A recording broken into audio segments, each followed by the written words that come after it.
Hello Sir Paul. Kwento lang ako ng experience ko. Fresh graduate ako noon, taong 1992. Bago yan, pakilala muna akong Richard. Yun na lang, baka makilala pa ako ng iba. Mahirap na. So heto na nga. Dahil fresh graduate nga ako noon, sabik na ako makahanap ng trabaho. Gusto ko nang kumita ng sarili kong pera. Hindi naman sa pinipilit ako ng parents ko noon Sadyang ewan ko ba kung bakit kating-kati ako magtrabaho noon. So heto na nga. Marami akong in-applyan noon. Maganda naman ang kursong tinapos ko. Tungkol sa computer. Kaya kumpiyansa ako noon na siguro madali akong matanggap. Pero alam nyo ba? Kung anong inaasahan mo, ayun pa talaga ang hindi dumarating.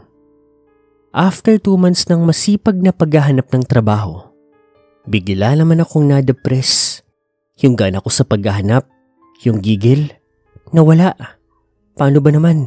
Ni isa. Walang tumawag sa akin. Hindi ko malaman-laman ang dahilan noon.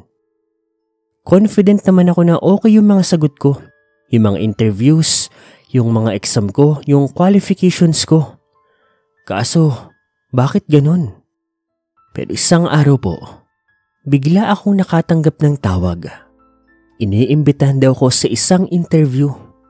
Sa totoo niyan, dati ganadong-ganado ako kapag ganoon. Nawawalan lang ako ng gani. Pero syempre, dahil nandoon na rin naman, pinuntahan ko pa rin po yung interview na iyon. Tandang-tanda ko, sa may Alabang po yun. Nagpasa ako sa isa sa mga building dyan. Sa totoo niyan, pinanghihinaan na ako agad ng loob noon kasi natatakot ako sa rejection. Ganun pala kapag sunod-sunod. Masakit, nakakawalang gana, parang ayaw mo nang ulitin. Good morning, sir.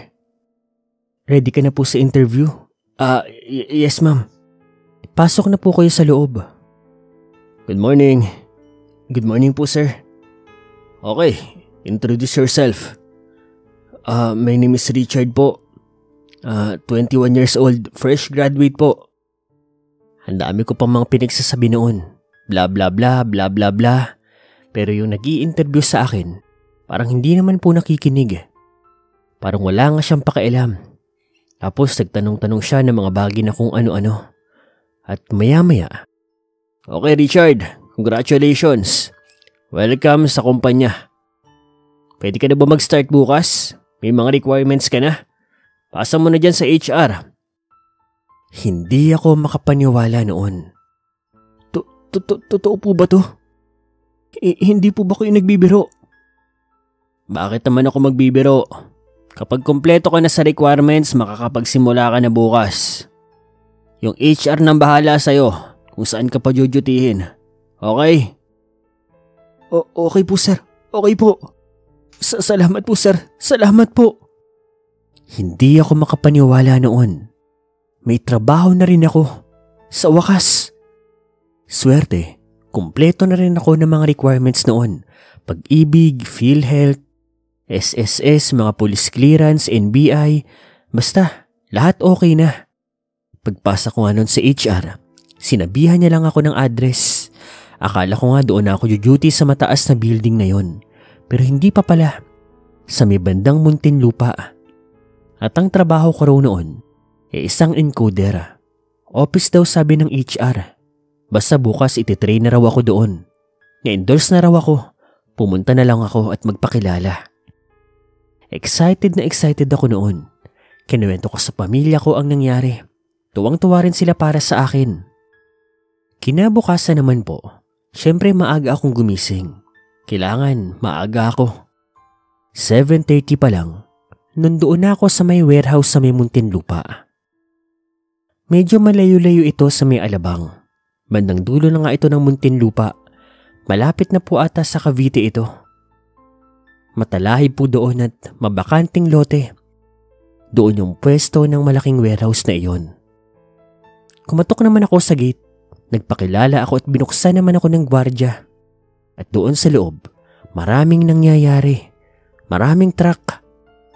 Sa mga panahon na yon, hindi ko pa masyadong maintindihan yung negosyo nila. Maya-maya pa, May nagdatingan din ng mga palagay ko, katulad ko ng mga bagong hire lang din. Nakipagtanguan pa nga ako sa kanila. Bali 3 lalaki kami, tapos may 2 babae. Naghintay lang kami doon sa pwesto na sinabi sa amin ng gwardya. At pagsapit po ng alas 8, may dumating po na isang babae. Yung babae, hindi man lang ngumingiti. At palagi ko mga nasa edad mid-20s o late 20s na siya. Maganda ito. Pero ang kakaiba sa kanya, itim na itim ang lipstick niya. Tapos naka-eyeliner pa. Alam niyo po yung itsura ng mga emo? Ganoon na ganoon. Siyempre dinedma ko lang yun. Mahirap na. Sumunod kayo sa akin. Noong mga time na yun, hindi pa po masyadong uso ang mga cellphone. Telepono pa lang po sa mga sariling bahay. Landline. Kung uso lang sana ang mga telepono noon na may camera. Sana, may ebidensya akong may papakita sa inyo. Ganito kasi ang mga sumunod na nangyari. Habang naghihintay kami makapasok doon sa isang pinto, nakaramdam ako ng pagkaihi. Hindi ko na nga nagawang makapagpaalam doon sa babaeng emo kasi bigla itong pumasok doon sa pinto ang papasukan dapat sana namin. Meron kaming nadaanan na CR noon kaya walang ano-ano. Umalis ako doon sa pila.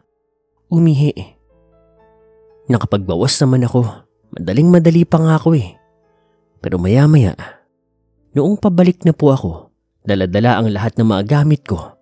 Nakita ko po yung 4 na kasamahan ko na bigla pong kinuha ng mga taong nakaitim. Yung suot po nila parang suot ni kamatayan. Kitang-kita ko nga na bigla pa nga sila. Sinubukan pang manlaban ng mga lalaki. Marami yung mga taong nakaitim. Tapos ang lalaki pa nila. Nagkapambuno pa nga Walang nagawa yung mga lalaki. Yung mga babae naman binuhat na lang na walang kahirap-hirap. Nagtititili, nag-iiyak. Ipinasok po silang 4 doon sa loob. Ako, para bang nahati ang katauhan ko noon. Yung isang katauhan, sinasabing umalis na, tumakas, tumakbo, na talaga naman dapat kong gawin. Pero yung isang katauhan ko, ang sabi, silipin mo. Tignan mo kung anong gagawin sa mga kasamahan mo. Baka maligtas mo pa sila. At alam niyo ba kung anong nanalo? Yung isa kong tanga-tangang pagkatao. Naglakad ako ng dahan-dahan doon sa may pinto. At itinulak po ito. Unti-unti itong bumukas. Sumilip ako ng kaunti. Pagkita ko, doon sa loob, isa pala itong malaking function hall. Maraming upuan at merong entablado doon sa harapan. Sari-sari ang mga nakita kong tao doon sa loob. May mga nakatuksido, may mga nakaformal. May nakita din ako ng kasuot ng mga uniform na trabahador. Sa mga production ba? Nakita ko nga rin yung gwardiya na pumigil sa amin noon Nandoon din. Parang lahat na nagtatrabaho doon sa loob ng warehouse na iyon, nandoon. Sa pinaka-boss hanggang sa pinakababa. Nakaupo silang lahat doon sa may upuan. Nakaharap doon sa may entablado kung saan nandoon yung 4 ko ng mga kasamahan. Kita ko nanlalaban pa nga sila Pero wala silang magawa. Hawak-hawak sila ng mga taong nakasuot ng pangkamatayan. Hanggang sa maya-maya pa po, nagsimula na silang magsalita o magdasal ng mga lingwaheng hindi ko maintindihan. At kasabay naman noon, nakita ko na kumuha po ng malaking kutsilyo yung mga taong nakaitim at tinapat doon sa leeg ng mga kasamahan ko. Sa pagkakataon na iyon, hindi ko na nakayanan pa kung ano ang makikita ko. Dahan-dahan kong sinara ang pintuan. Pagkatapos nun, mabilis pero maingat akong dumaan doon sa mga dinaanan namin. At tama nga ang hinala ko. Lahat ng mga trabahador doon sa warehouse na iyon, nagpunta doon sa function hall. Walang mga tao, walang mga gwardya kaya madali akong nakalabas doon ng walang kahirap-hirap. Pagkalabas ko nga, takbo ko ng takbo. Yung black shoes ko nga noon nasira pero wala na akong pakialam. Mabuti hindi ako hinabol. Napakatanga nga nila eh. Hindi man lang ba nila nalaman o nahalata na 5 kami? Tapos 4 na lang yung nandoon? Hindi man lang nila ako hinanap? Ang tatanga naman nila kung ganun. Pero wala na akong pakialam. Ipinagpapasalamat ko na lang din yun sa kanila. Sinabi ko naman sa nanay at tatay ko ang nangyari. At ang sabi nila, mukhang kulto yata ang kumpanya na yun. Sabi pa nga ni tatay baka raw yung mga kasamahan ko. Baka raw iaalay nila. Baka patayin o baka gawing miyembro. Hindi raw alam ni Papa. Dahil po doon, pinauwi po ako sa probinsya ng mga magulang ko. Baka raw kasi hanapin nila ako eh. Yung tatay ko, maraming kakilalang pulis at sundalo yon. Kaya walang kadagadaga sa kanya. Ang sabi ko nga magsumbong pero sabi niya, baka mas lalong malagay ako sa alanganin kapag gagawin ko yon. Ang mahalaga, nakatakas daw ako. Kaya magpahinga na lang daw muna ako at huwag munang maghanap ng trabaho doon sa probinsya namin. Sa awa naman po ng Diyos walang nangyaring masama sa akin. Walang sumubok na humanap. Nakapamuhay po ako ng maayos mula noon. Sa punto po na ito, wala akong kaide-ideya kung nandun pa rin yung warehouse na yun at kung patuloy pa rin bang tumatakbo ang kumpanya na iyon. Dahil sa ngayon kasi, dito na po ako sa probinsya tumira. Dito na rin kasi ako nakahanap ng trabaho. Nagkaroon ng pamilya. Hindi ko alam kung paano tatapusin ang kwento na ito. Kaya, ganito na lang Sir Paul.